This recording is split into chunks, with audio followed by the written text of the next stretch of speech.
Bonjour chers amis de la PC. Aujourd'hui, j'aimerais qu'on parle de l'injectivité. Parce que plusieurs personnes connaissent l'injectivité par définition, par théorème, mais pas ce qui représente vraiment l'injectivité sous forme d'ensemble. Donc l'injectivité, on parle d'injectivité que lorsqu'on a une application qui représente l'ensemble de départ qui contient des antécédents et l'ensemble d'arrivées qui contient les images. Maintenant, quand on parle d'éjectivité d'une application, ça veut dire que toute image ne contient qu'un seul et unique antécédent. Donc, toute image de l'ensemble d'arrivée ne contient qu'un seul antécédent ensemble de départ. Donc, il peut y avoir des images qui n'ont pas d'antécédent, mais toutes les images qui auront des antécédents auront qu'un seul. Toutes les images qui auront des antécédents auront qu'un seul antécédent. Donc toute image Y n'aura qu'un seul antécédent. Donc cette Y aussi n'aura qu'un seul antécédent. Cette Y aussi n'aurait qu'un seul antécédent. Donc ces deux Y non pas celui-ci et celui-ci n'auront pas d'image, n'auront pas d'antécédent, mais ça ne dérange pas. Là, on a une fonction. Mais les autres, Y n'auront qu'un seul antécédent ensemble d'arrivée. Donc, le Y, l'image n'a qu'un seul antécédent. Le Y n'a qu'un seul antécédent. Le Y n'a qu'un seul antécédent. C'est pour ça qu'on parle d'injectivité. C'est vraiment ça la propriété. C'est ce qu'il faut comprendre. Donc, en mathématiques, la plus importante, c'est de comprendre l'intuition, comprendre l'explication, l'intuition par la figure, et puis comprendre le théorème après. Parce que si une personne comprend bien ces deux ensembles, comment sont repartis les images et les antécédents, dans un cas d'injectivité, il n'oubliera plus comment établir le théorème. Donc à retenir, quand on parle d'injectivité, ça veut dire que dans toute image, il n'y a qu'un seul antécédent.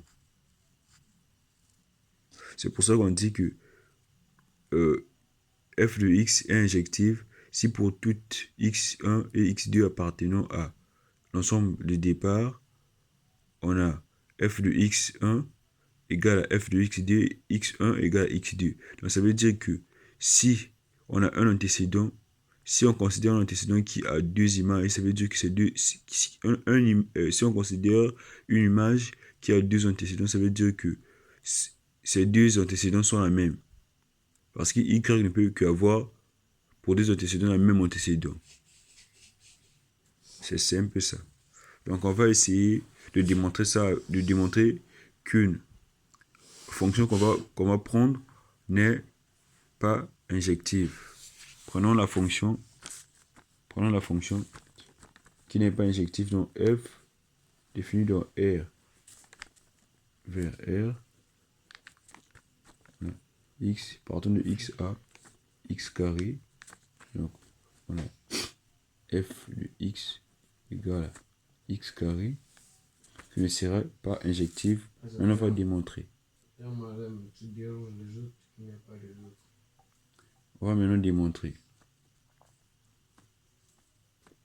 Donc si on prend, là on sait que f de x égale à y, donc y carré.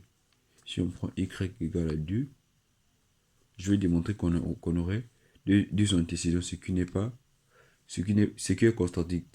est contradictoire à la propriété d'injectivité.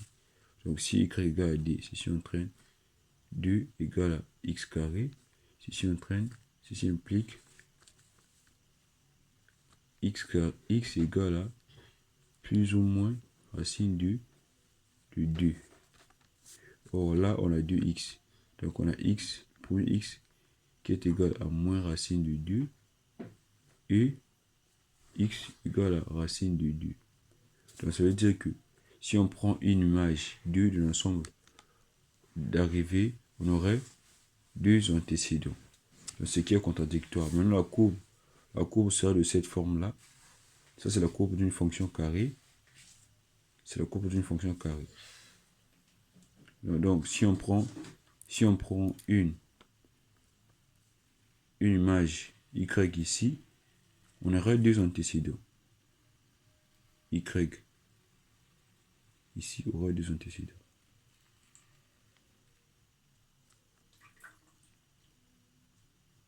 Donc, pour un seul y, on a 2 antécédents.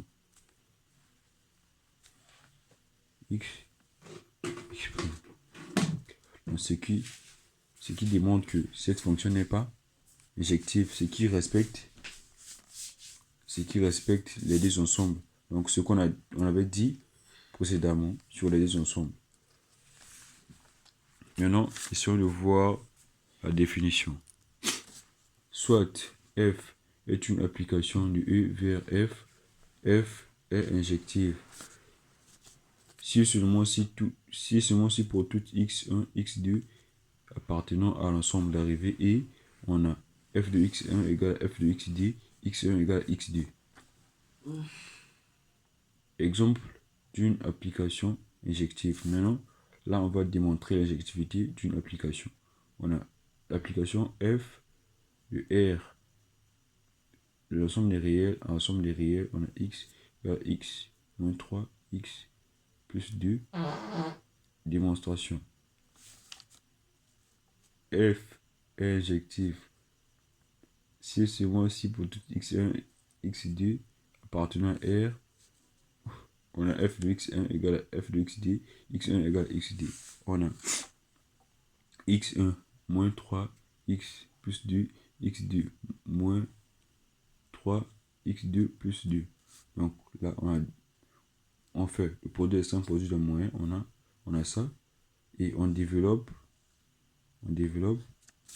là on a 6, on simplifie, on a x, x1, x2, x1, x2, on simplifie. Ce qui nous reste, ça ne reste que ça, on garde le.